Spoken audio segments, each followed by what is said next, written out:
So in my previous video, one of my viewers made an interesting comment regarding Akane and how she portrays Ai, how Ai's emotions affect Akane. I would recommend you give it a read, it's on the screen right now so you can pause if you want. But the point I want to focus on is how when Akane acts as Ai, it seems like she actually becomes a conduit for Ai's personality and emotions. We get to see the real Ai through Akane's initial portrayal, and then through how Ai affected Akane. And this happens because of the method Akane uses to act as Ai. That's the key. If it sounds odd at the moment, don't worry, we need to break this down to make sense. It's kind of hard to explain it in one sentence. You know how in chapter 96, after Akane watches the videotapes of young Kamiki and she figures out who he is and what he's done, she says, "The emotions of Ai that revived in me are stirred up." Now it's interesting that she says Ai's emotions revived in her. Notice how she also gets the starry eyes when she says that, implying that Akane got into Ai's skin. She's immersing herself in Ai. Therefore, she should understand her emotions. So the idea I want to bring up is that Ai has been present in the story through Akane. Akane is an immersive acting genius, not to be confused with method acting. I made that mistake myself, but upon further investigation, she's not a method actress. Method acting draws on the actor's personal experiences to portray the character they are acting, which Akane doesn't do, especially not when it comes to Ai. Think about it. Is she using her personal experiences to get into Ai's role? No. She's actually using the Stanislavski system, which is mainly divided into given circumstances and magic if. Now, given circumstances is about understanding the world of the character an actor plays, learning as many facts about the character as possible, asking themselves questions like, who am I, what's my history, my work, relationships, pretty much find out everything they can about the character they play. Magic if is about understanding a character's given circumstances enough to understand what that character might do in any situation that arises, and this is how Akane acts, not through method acting, but through Stanislavski's system. Akane says it herself in chapter 43 when she has to play Sayahime. Because Sayahime doesn't have enough screen time in the manga and there's not much information about her, Akane cannot analyze her enough to understand her character. She cannot apply Stanislavski's system. Funnily enough, Aqua is more of a method acting than Akane is. Think about when he tried to use emotional acting. He drew on his personal past experiences to achieve that, but that's beside the point. Akane can portray a character so accurately that it's almost frightening. Through her research, she manages to fully immerse herself into whatever character she's researching, to the point where she literally becomes that character.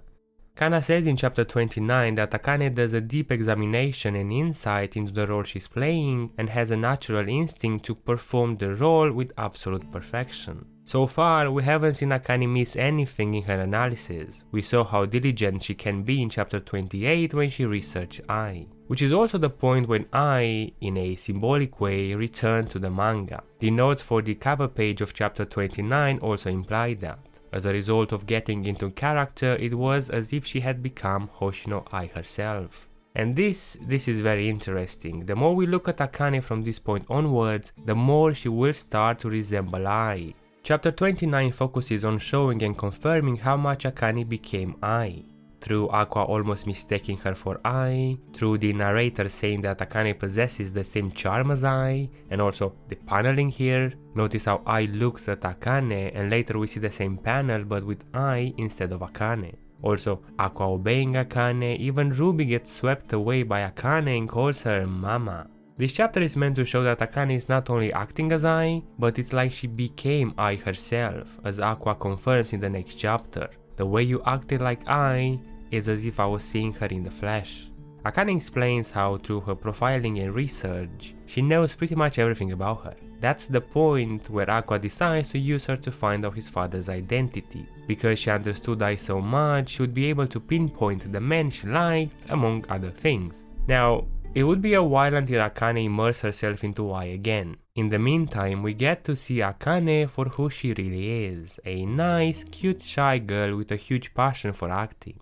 Despite some life struggles, she can be enthusiastic and confident at times, especially when she gets into a character. That's when stars seem to form in her eyes, when she immerses herself into a character. They're not always the same kind of stars, they seem to differ from character to character. In chapter 51 is the second time when Ai's emotions are revived in Akane. Aqua collapses due to his trauma, and while Akane was looking after him, he mentioned Ai's name in his sleep. That's what revived Ai's emotions and what caused Akane to begin a deduction. Think about the Stanislavski's system I've mentioned before. Given circumstances is when the actor, Akane, learns all the facts about the character, Ai, which are shown on the screen right now. There are too many to read through, so just have a look yourselves. After she went through the known facts, it comes magic if. To understand what the character would do in any given situation, and what Akane does is hug Aqua and tell him she'll always be by his side. Notice that she has the starry eyes at that moment, meaning she's still immersed in Ai's character, or at least Ai's emotions are taking over. Therefore, that's how Ai would respond if he were her instead of Akane. That's the main point here. Because Akane immersed herself in Ai, we actually see how Ai would react in this scene, not Akane. Keep this in mind because this will explain her behavior later down the line. Now this is when Akane's persona and her actor's Ai start to intertwine. The separation between act and reality slowly begins to fade away. We know Akane likes Aqua and is grateful to him for saving her life and career. We know they went on a few dates on and off since love now to keep up the appearances. We also know that Akane kind of pussyfoots around and isn't committed to supporting her words because she's shy and doubtful in that regard, unsure of how to react and unsure of what to do in certain situations. Let's contrast these two similar scenes to better understand what I mean. In chapter 51, Aqua collapses and then hides away. In response, Akane doesn't know what to do. She asks the others if he's alright and only goes to check on him when somebody else tells her to. But she still doesn't know what to do. Give him some water, maybe he should lay down a bit, or maybe call his family. When Gotanda takes him to his house, she sits by his bed unsure of what her role is. Now let's contrast this to chapter 52. Where we see that Akane cooks for Aqua, offers to feed him, even blows onto his spoon to cool it down. She wants to help Aqua. She wants to support him. She wants to see his previous acting. She knows what to do. She no longer doubts her role. On the balcony, she confronts Aqua's reason for acting. And when she learns about it, without hesitation, she shows her extreme support. Even Aqua is a little uncomfortable when faced with her answer. But notice that Akane is full of confidence. The reason he wants to kill somebody isn't relevant to Akane. If Aqua is a bad boy, that's not relevant to Akane. If he's pressured by guilt, then she'll take off some of that pressure. But why? How does Akane go from hesitant to absolute confidence in the span of a chapter, which is probably a couple of hours in the manga timeline? You see how Akane has her sweat dripping all the way through chapter 51? But in 52, again a couple of hours later, she's so certain of herself she even teases Aqua in these panels. Where is this personality coming from? Well, of course it's coming from Ai. Just look at chapter 29, look at how Akane behaves around Aqua and compare that to her behavior in chapter 52. It's the same.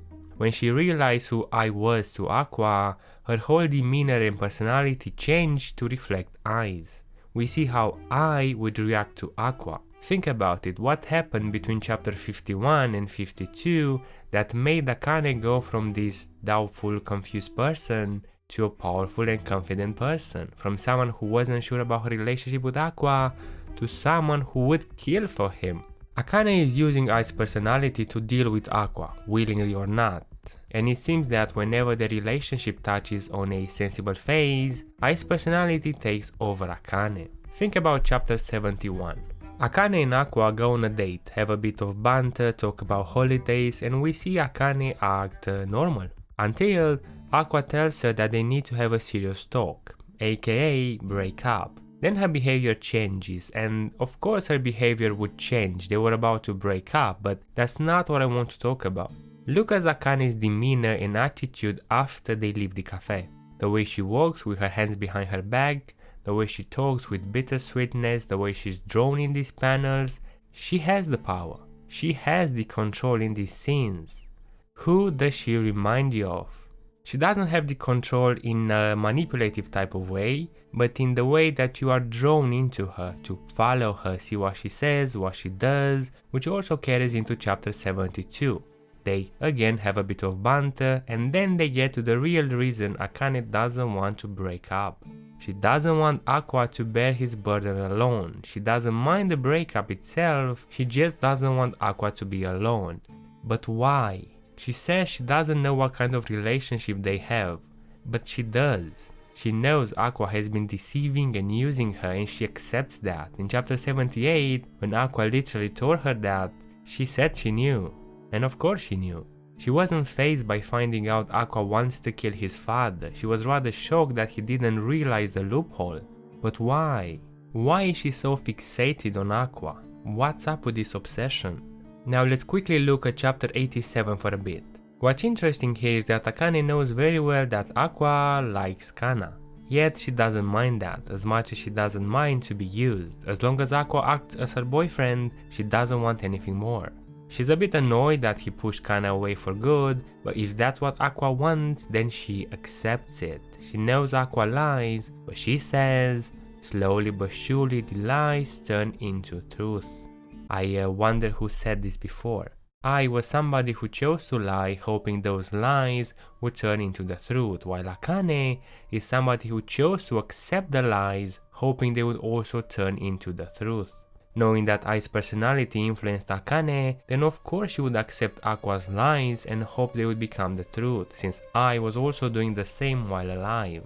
Akane was hoping that their fake relationship would turn into the real thing and that Aqua's lies will eventually become the truth.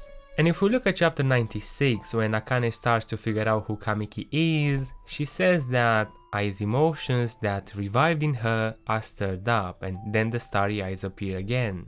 And because Akane immersed herself in Ai, she knows the reason why Ai didn't reveal him as her partner, and the reason Kamiki used somebody else for murder. She knows every answer because it has already been established that she knows everything about Ai. Since Ai's kids were the only people she loved and she would do anything for them, that might be reflected in Akane's attachment towards Aqua. Hence why she went to the extreme measures to go after Kamiki herself, to save Aqua from his burden. Something that isn't hard to believe that Ai herself would also do. It's interesting how Akane doesn't think about herself when going after Kamiki. Not even her mother, which we saw how much she supported Akane and how close they still are. No doubt she loves Aqua, but even risking her life without considering her family or herself? I mean, the thought should at least cross her mind, right? But if she's influenced by Ai's personality, then this obsession makes sense. This means that Ai would also 100% do what Akane wanted to do for Aqua. In the same chapter, when Aqua catches her and the tracker is revealed, she says something kinda odd, that she thought she had an equal relationship with Aqua. But how so? I thought that the trade comes from the fact that Aqua pretends to be her boyfriend and she knows that, but Aqua also knows it too. Think about it. Akane knows that Aqua is using her, that he likes Kana, not her, that he is pretending to be a good boyfriend to her, that there is an ulterior reason he chooses to date Akane. So what's the trade? What makes this relationship equal? It's not equal. She's lying. Even when she breaks down, she keeps on lying, trying to sway Aqua to her side. Again, not in a manipulative way, but because she doesn't want to lose him on the path he wants to take. The same way I wouldn't want him to go down that route. There's an interesting scene in chapter 116 during the interpersonal audition. Frill says that the movie relies on whether or not Ai forgives the man who killed her, on whether or not the actress who plays her understands Ai. Akane says that she can answer that, and she's right. She understands everything about Ai, and I believe she already knows whether Ai forgave Kamiki or not, and this is crucial information. Shortly after the interpersonal audition ended, Akane stumbles upon Aqua and declares that she will stop his plan. In my previous video I speculated about how she'd do that, how she would oppose Aqua, but I think I have my answer. Akane knows that Ai forgave Kamiki. She understands everything about Ai, so it's only natural that she would also understand Ai's stance on this matter. And so, If Ai indeed forgave Kamiki, then that's the information that could oppose Aqua's plan. Imagine if Aqua learns that his mother forgave a killer, then what's the point of revenge? Why kill someone Ai already forgave? But let me know what do you think of this conclusion. I know I've been kind of jumping from one topic to another, but I swear to God, I get an idea and I research it to turn it into a proper script, and while I'm doing that, I discover some other interesting information, it gets stuck in my mind and I just need to talk about it. But hopefully this video was structured well enough to get my point across.